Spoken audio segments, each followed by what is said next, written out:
নমস্কার, সুভদ্রার রান্নাঘরে আমার সকল দর্শক বন্ধুকে জানাই স্বাগত। আমি শিউলি। আজকে দেখো কি নিয়ে এসেছি। এগুলো হচ্ছে নিম পাতা, তোমরা সবাই চেনো নিম পাতা। আর এটা আলুকে সিদ্ধ করে নিয়েছি আমি। আলু সিদ্ধ করে নিম পাতা এরকম দিয়ে আর কি আলু ভর্তা করব, নিম পাতা আলু ভর্তা। তো প্রথমে আমি নিম পাতাগুলো শুকনো কড়ার মধ্যে দেব, কিছু তেল কিছু না দিয়ে কড়ার মধ্যে দিয়ে একটু নাড়াচাড়া করে আগে ভাজা ভাজা করে নেব পাঁপড়ের মতন। হ্যাঁ, আমি গ্যাস জ্বালিয়ে কড়া বসিয়ে দিয়েছি, দিয়ে পাতাগুলো দিয়ে দিলাম। এবারে আমি শুকনো নাড়াচাড়া করে নেব কিছুক্ষণ, তারপরে তোমাদের দেখাচ্ছি। এখনও কিন্তু ভাজা হয়নি, হ্যাঁ, ভাজতে বেশ একটু টাইম লাগবে।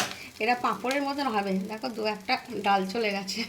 যাই হোক, তো পাঁপড়ের মতন করে হবে, হ্যাঁ। একটু টাইম নিয়ে আস্তে আস্তে আঁচটা স্লো করে দিয়ে আমি ভাজছি। আমার নিম পাতাগুলো একদম ভাজা হয়ে গেছে, দেখবে তোমাদের একটু গরমও দেখাচ্ছি।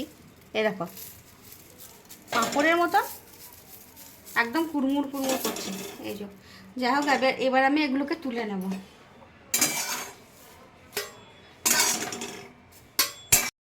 কড়াতে সর্ষের তেল দিয়ে দিচ্ছি, আর এই যে জিরে ফোড়নে দিয়ে দিলাম, একটুখানি শুকনো লঙ্কা দিয়ে দিলাম। এবারে আমি ফোড়নটা ভাজা হলেই দেখো আলু সিদ্ধটা আমি একটু ম্যাশ করে রেখেছি, আলু সিদ্ধটা দিয়ে দিলাম।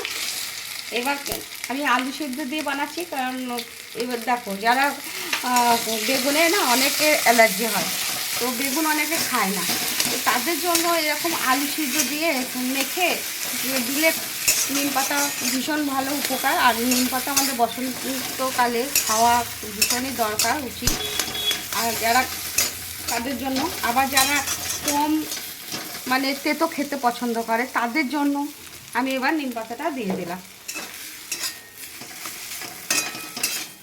আবার এইভাবে মেখে নেব, একটু নুন দিয়ে দেবো, আমি স্বাদ অনুযায়ী লবণ দিয়ে দিচ্ছি। আর তোমাদের বাড়িতে যাদের মানে সদস্য সংখ্যা বেশি আছে তারা বেশি কম করে আলু সিদ্ধ মাখবে। আর 2-4টে চিনির দানা আমি দিয়ে দিলাম, তোমরা চাইলে দিতে পারো, নাও দিতে পারো চিনিটা। এটা খুবই ইজি রান্না, ইজি ব্যাপার এই আলু সিদ্ধ মাখাটা, মানে আলু ভর্তা, নিম আলু ভর্তাটা।